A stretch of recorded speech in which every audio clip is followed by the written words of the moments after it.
भाजपा विधायक दल के नेता और पूर्व मुख्यमंत्री बाबूलाल मरांडी अभी हमारे साथ है। आज आम बजट पेश हुआ है, उनसे जानते हैं कि इस आम बजट में खास क्या रहा, वो क्या मानते हैं। बाबूलाल जी, क्या खास मानते हैं आम बजट? देखिए, आम बजट सभी वर्गों को ध्यान में रख करके ये बजट पेश किया गया और बजट के पूर्व लोगों को एक आशंका थी कि कोरोना के कारण जो आर्थिक विकास ठहर सा गया है, पता नहीं कि फिर कितने टैक्स वगैरह लगाए जाएंगे। लेकिन देश के प्रधानमंत्री ने, भारत सरकार ने जो बजट वित्त मंत्री जी ने पेश किया, तो वे किसी के ऊपर कर की कोई बोझ नहीं डाला गया। तो मैं समझता हूँ कि अपने आप में बड़ी राहत है। और फिर जो विकास के लिए जिसमें रोजगार अधिक से अधिक सृजित हो सके, उस पर विशेष ध्यान दिया गया। कहीं ना कहीं जो निजीकरण कुछ मुद्दों का सेक्टर्स को लेकर के हैं, तो उसको किस रूप में देखते हैं? देखिए, मैं तो बार बार कहता हूँ कि उससे भयभीत होने की कोई ज़रूरत नहीं है। हम जितनी भी आज उपयोग के वस्तुएं हैं, तो सब निजी हाथों से ही वो तैयार हो रहे हैं। तो फिर हम सब लोग इतना क्यों डरे हुए हैं, घबराए हुए हैं? आज हवाई जहाज़ से सफ़र करते हैं तो वहाँ भी आप देखते होंगे, बसों से सफ़र करते हैं वहाँ भी देखते होंगे, निजी हाथों का ही। हम जितनी खाद्य पदार्थ जो भी हम उपयोग करते हैं या छोटी छोटी सामग्री है, जितनी भी हम उपयोग करते हैं, उसमें से अगर हम देखें तो 99% निजी हाथों से ही जो तैयार किया हुआ चीज़ का हम उपयोग कर रहे हैं, उपभोग कर रहे हैं। तो फिर हम इतना डरे हुए क्यों हैं?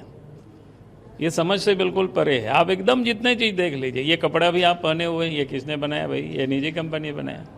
आप चश्मा पहने हुए हैं, ये सारे आप इंस्ट्रूमेंट जितनी आप उपयोग कर रहे हैं, निजी हाथों से ही सब तैयार हो। ये सब कपड़े लत्ते जितना देख रहे हैं, जूता चप्पल जितनी देख रहे हैं, घर का जितनी भी आपकी सामग्री है, सब निजी क्षेत्र में ही तैयार हो रहे हैं और अच्छे तैयार हो रहे हैं, अच्छी क्वालिटी के तैयार हो रहे हैं। हमारे पास चुनने के ढेर सारे ऑप्शन है, हम कर लेते हैं।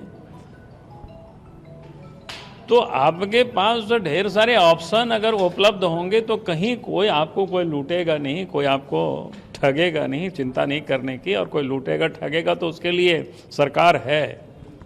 मोदी जी कहते हैं ना खाने देंगे ना खाएंगे, तो इसलिए आप चिंता मत करिए इस बात की। कहीं ना कहीं जो व्यवसायी वर्ग है, खासकर झारखंड की अगर बात करें, झारखंड के संदर्भ में, तो उनका साफ तौर पे कहना जो उम्मीद थी वो पूरी तरह से नहीं फुलफिल हो पाई। आप क्या?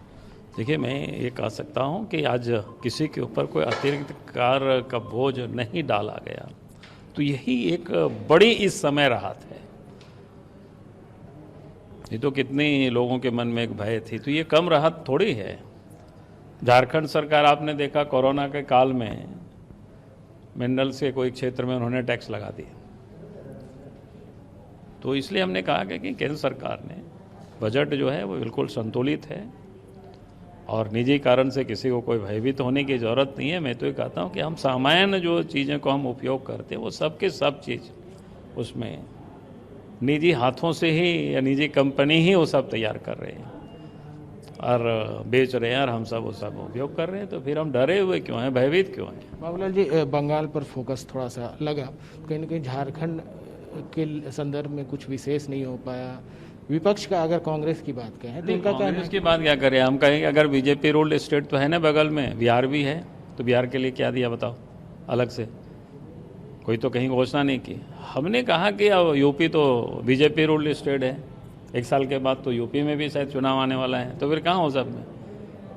बगल में मध्य प्रदेश है। तो इसलिए इस रूप में देखना नहीं। अगर आपने देखा होगा, खास करके तटीय जो क्षेत्र है, राज्य है, उस पर सरकार ने विशेष ध्यान दिया। और जो जहाँ पिछड़ा हुआ है, जहाँ बिल्कुल ज़रूरत है, अगर झारखंड में भी आप देखें एक कॉरिडोर जिसके गोमो से डनकोनी तक की जो आते हुई, तो वो हम समझते हैं कि नॉर्थ ईस्ट से आपकी बड़ी लिंक हो जाएगी। और नॉर्थ ईस्ट ही नहीं बल्कि बर्मा है आपका, फिर भूटान वगैरह है, इस सब से आपका बिल्कुल कनेक्टिविटी अच्छी हो जाएगी। कुल मिलाकर क्या कहेंगे? सबसे अच्छी बजट है। तो कहीं ना कहीं बाबूलाल मरांडी ने कहा है कि कुल मिलाकर के देश के परिप्रेक्ष्य में, झारखंड के परिप्रेक्ष्य में अच्छा बजट पेश किया गया है, इससे सभी लोगों को लाभ मिलेगा। कमल कुमार, ईटीवी भारत, रांची।